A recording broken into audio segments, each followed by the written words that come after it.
Deadly. Deadly humans.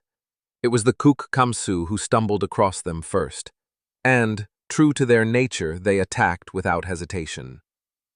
This was unwise. The galaxy is vast, and among its countless stars are only a handful of sentient species who've mastered interstellar flight.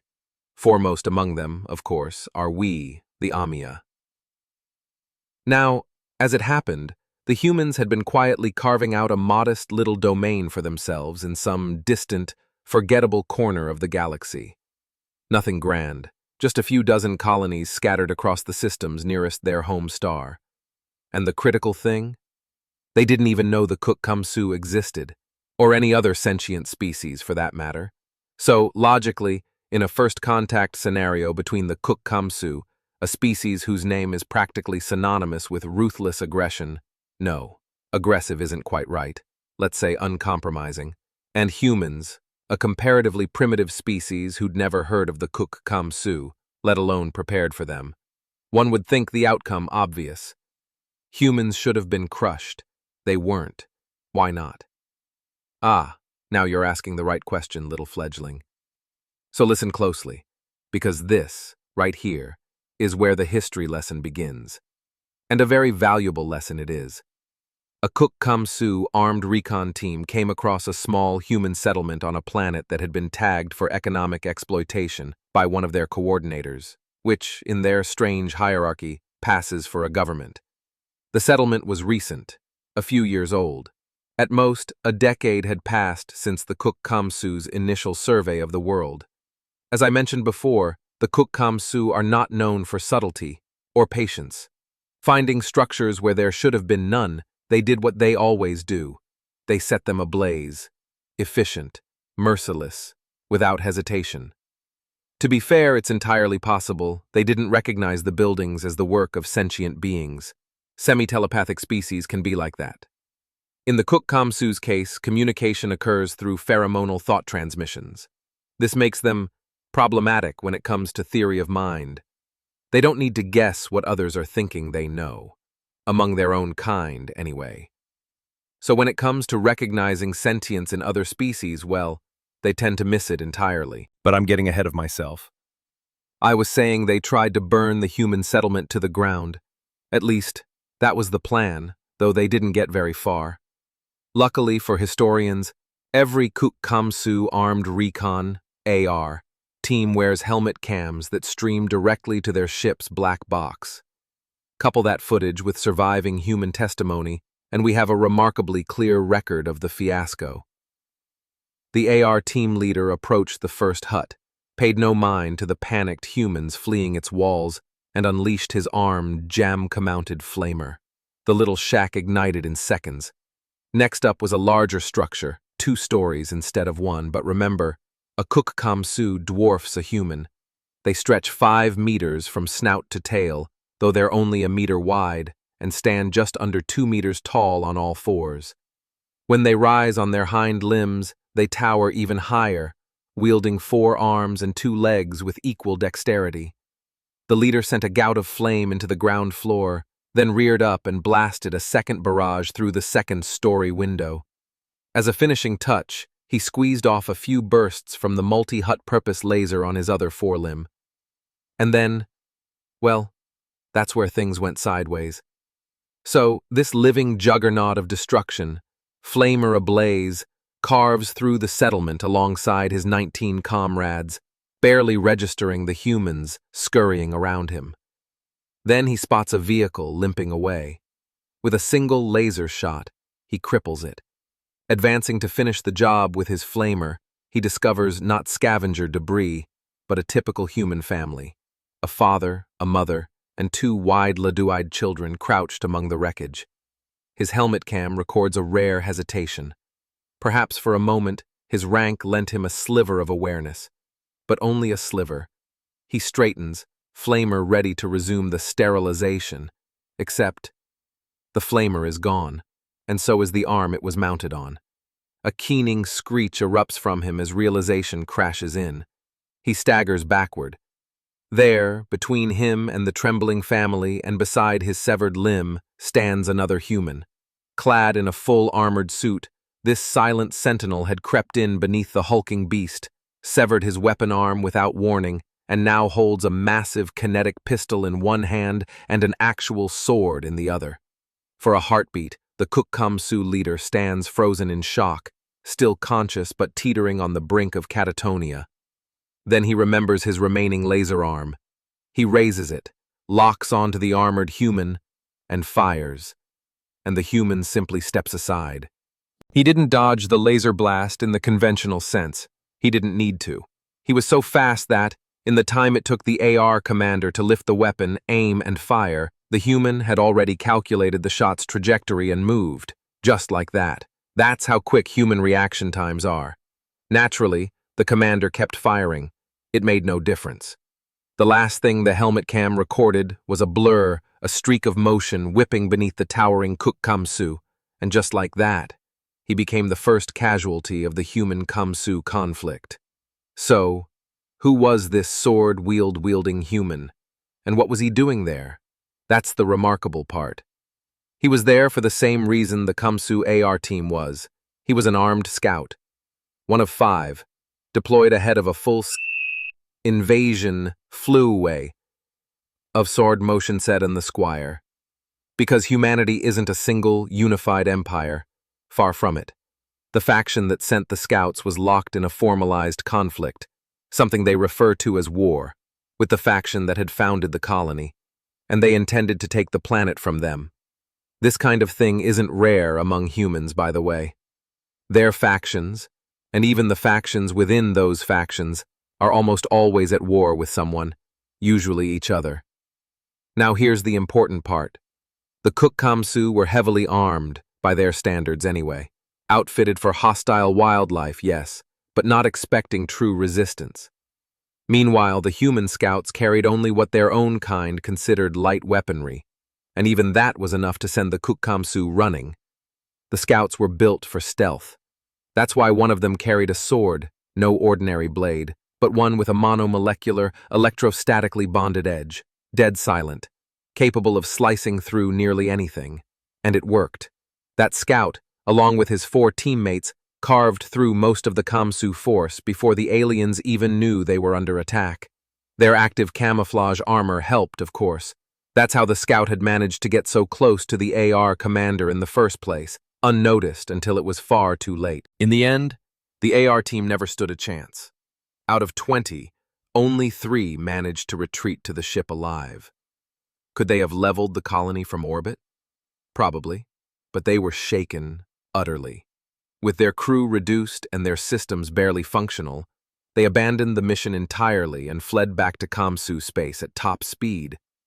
Confused yet? I was too the first time I studied this. Intraspecies violence isn't completely unheard of, especially in mating rituals, where some degree of physical conflict is common. But even then, it's usually limited to aggressive displays, loud, dramatic, and mostly harmless. Actual injuries are rare, so the fact that humans not only harm but routinely kill each other is disturbing enough. But mass, organized violence? No other sentient species does anything quite like human wars. Most internal conflicts in advanced species, when they're not resolved through diplomacy, which is always the preferred, less costly path, are more like those mating displays. Show strength, show dominance, let the weaker yield. Why risk damage when strength can be measured without it? Perhaps it's because humans are carnivorous hunters, and that's rare. Very rare. Most complex societies evolve from herd or flock species. As with us, amia creatures once near the bottom of the food chain, usually herbivores. This pattern holds for nearly every sentient race we know. We amia, for example, feed mostly on the rich fruits of the high canopy. Our ancient flocks were hunted by Gia hawks before we learned to defend ourselves. The Kuk Kamsu? They built pulpy hive towers on their forested homeworld and were hunted by mazu snakes whenever they emerged to harvest fungus beneath the bark. Every species carries the shadow of an ancestral predator in its collective memory. Don't think I haven't noticed your little joke cutting out plastic wings to cast hawk-shaped shadows and scare your flock mates. it's not funny. Not yet. Now, it's true that there are creatures on Earth, the human homeworld, that can and do prey on humans. Yes, I shudder to imagine what sort of beast could actually pose a real threat to an adult human male. But that's not what truly frightens them. You want to understand? Watch their media. I promise you, while you might occasionally see an alien or a monster, the overwhelming majority of violence is inflicted by other humans. Because for them, the greatest threat to their survival, aside from diseases, which deserve a separate nightmare of their own, has always been each other. That is what makes them so dangerous. Forget for a moment that they're carnivores. Set aside the fact that they evolved not just to hunt, but to survive being hunted by things even more vicious than themselves. Humans are the only sentient species in the known galaxy that evolved under the threat of other sentient predators. When you or I feel threatened, our instinct is simple: find a leaf and hide beneath it. That's all it is, an ancient reflex, a leftover from our time as Gaia prey, a relic tucked deep in the hindbrain, and it's our only fear response. Gaia hawks were our sole major predators. Hiding was the only effective strategy. We don't naturally run, we don't fight. And when a situation does demand that response, it's hard, very hard, to act. Our intellect may scream for action, but all our instincts whisper one thing: hide. We never encountered enough different threats to rewire that behavior. The Kuk Kamsu are similar. When frightened, they rear up to look larger, an old trick to scare off Mazu snakes. But they don't like fighting. Not if there's an escape route. On their world, standing their ground usually meant a painful, costly injury. Humans. Humans take instinct to another level entirely. And then they go even further. The human response to threat has been honed, sharpened, and relentlessly upgraded over hundreds of thousands of years of evolution. Because their greatest danger was always other humans, their threats evolved right alongside them. And not just physically, culturally too. Their societies didn't just adapt to violence, they embraced it. Across nearly all human civilizations, a significant portion of cultural effort has been devoted to producing better human killers, warriors. In many cases, they formed entire castes, entire classes of people whose lives were singularly dedicated to becoming more effective at killing enemy humans. If you're curious, look into the archetypes: the European knight, the Japanese samurai. Though be warned, if you ever ask a human which was superior, you'll start a debate that may never end. Don't ask, by the way. Most of what they say won't make sense to you anyway. And the parts that do will stay with you longer than you'll like. Humanity evolved in the middle of a perpetual arms race against itself. Imagine if, the moment we developed nets to catch Gaia hawks, the hawks had invented a way to cut through them, then countered every new tactic we devised after that. Not a pleasant thought, is it? But for humanity, that's normal. This constant arms race shaped them into a species that is astonishingly fast, unbelievably tough. Not the largest, no, but pound for pound, incredibly strong. They may be smaller than the Kuk Kamsu, but in terms of impact, there are few species in the galaxy that measure up. If that first encounter had happened without advanced weapons, the scouts likely could have torn the Kuk Kamsu limb from limb literally. And perhaps most important of all, they have the neural architecture to match their biological arsenal. Unlike every other sentient species, humanity didn't just evolve to fight other sapients, they evolved to outthink them. Their history isn't just filled with warriors.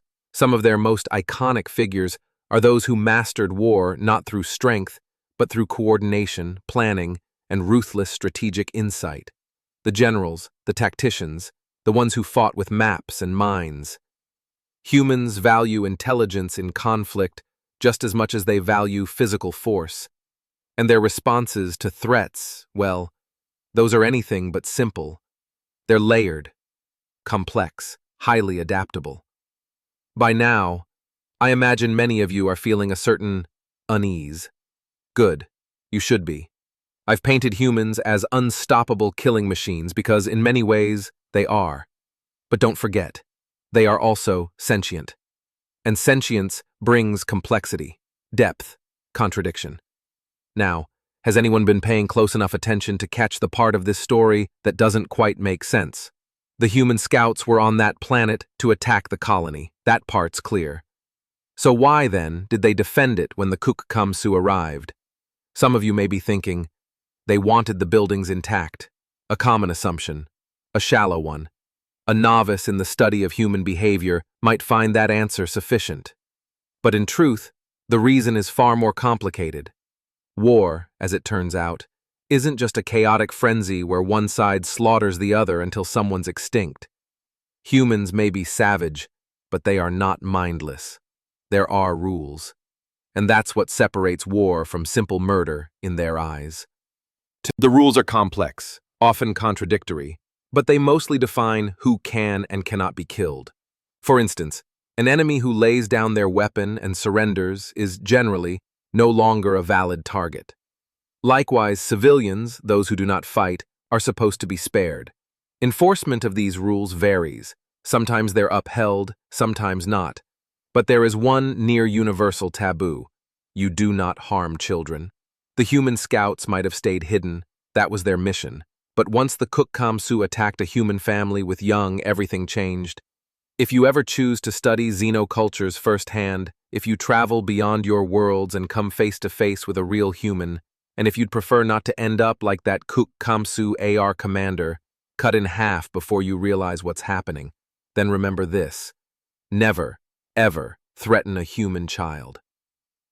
There are other guidelines for dealing with humans, of course, but if you follow just one rule, you could likely walk the surface of Earth entirely alone and not be torn limb from limb.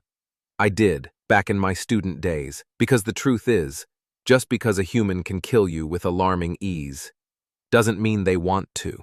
So, what happened between the humans and the Kamsu after the colony incident? The Kamsu, still oblivious to what they were truly dealing with, sent a fleet to wipe out the threat, and were promptly routed by a united human armada. Once the scouts of one faction had risked themselves defending a rival's colony, it became significantly easier for human factions to put aside their internal conflicts. The footage captured by the scouts, grainy but unmistakable images of horrifying alien monsters, helped quite a bit too. And so, humanity united, not out of idealism, out of necessity. Though their ships were less technologically advanced, humanity had one crucial advantage: experience. They had fleets, many fleets, built specifically for war. And their tactics? Decades, sometimes centuries, of practice fighting each other in space. Compared to the Kamsu strategy, advance and shoot, the humans were untouchable. The few ground battles that did happen, they usually ended in massacres. Remember, the scout team that tore through 4 times their number of Kuk Kamsu were considered lightly armed by human standards. Eventually, it occurred to the Kuk Kamsu to ask the obvious question: why is this happening? After a thorough analysis confirmed the humans were, in fact, sentient, and not some freak anomaly, they finally opened a channel, a proper diplomatic outreach. You might be surprised to hear this, but the humans were more than willing to stop killing Kuk Kamsu. They welcomed peace. Now, if anyone tries to debate how such a deadly species stopped the killing so quickly, and yes, I know this still passes for intellectual discussion in some schools, don't bother engaging. The answer is simple. They'd never encountered another sentient species before. And while the attack on the colony outraged them, they were far more fascinated by the discovery itself. They wanted information. They wanted contact. As I've said before, humans are complex creatures. The Kuk Kamsu didn't share much, admittedly. But by then, the conflict had already drawn the attention of the rest of the galaxy's starfaring species. And so, the cultural exchange began. Today, humans are everywhere, scattered across the stars, studying species, languages, histories. There are even a few on our world, as we speak. And this part, well, it was very difficult to arrange, but if one of you would be so kind as to open that door, Right there, now. Ah, you should have seen your faces. Half of you were ready to dive under the tables. Oh, I'm sorry, truly. But that was far too good to pass up. Maybe think twice, next time before you go waving around those little plastic hawk wings, Unfortunately, or perhaps fortunately, I don't have any deadly humans on hand to show you. And even more unfortunately, this brings us to the end of our lesson. Just as well, I need to stretch my wings. We've been cooped up in here for a while, haven't we? Although judging by the look of some of you, it might be a few more minutes before you're willing to step outside, where there's no nice thick roof overhead. Now then, what should we take away from all this? Well, that'll be the topic of your assignment, actually. But if you want the short version, the one-sentence summary, here it is. Never ever get into a conflict with humans. And if you absolutely must, if all other options have failed, then for goodness sake, get other humans to do the fighting for you. That's what they were made for, after all.